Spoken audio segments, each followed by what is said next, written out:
the National Abortion Rights Action League has attacked you as a pro-life extremist, and yet some pro-lifers have said this week that because you noted that SCOTUS, the Supreme Court of the United States, has ruled that you're not pro-life enough. You're as pro-life as anyone in this field, aren't you, John Kasich?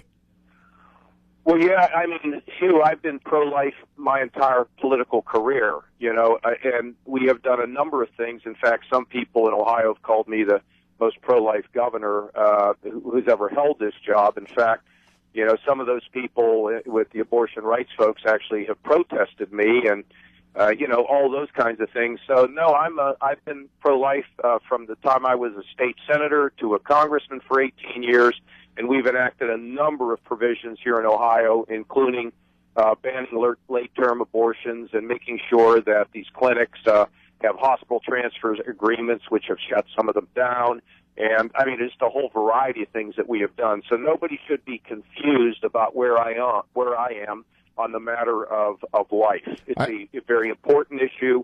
It's a critical issue. And frankly, the fact that we had both sides arguing about who I am, maybe that's actually a pretty good thing, Hugh. I don't know. I also went and checked, because judicial appointments matter a lot, who you had appointed to the Ohio Supreme Court. You appointed Justice Judith French, Ohio State University Law School grad, undergrad as well.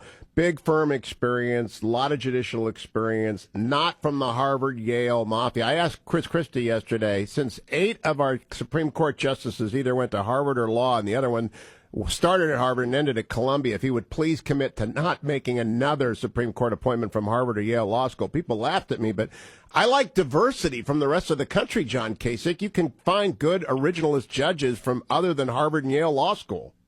Well, there's no question. And, I did appoint an Ohio Supreme Court justice. We do it very carefully. We want to make sure that they use the old Reagan term of judicial restraint. We don't want them making laws. We want them just interpreting laws. And we want conservatives, people who will exercise judicial restraint. And, Hugh, I've actually appointed about 100 judges throughout my term of office.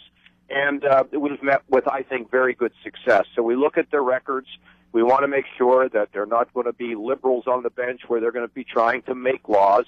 And the appointment to the Ohio Supreme Court, Judy French, graduate of Ohio State. And by the way, I told somebody the other day that, I'm sure some of those people at Harvard were disappointed that they couldn't get into Ohio State.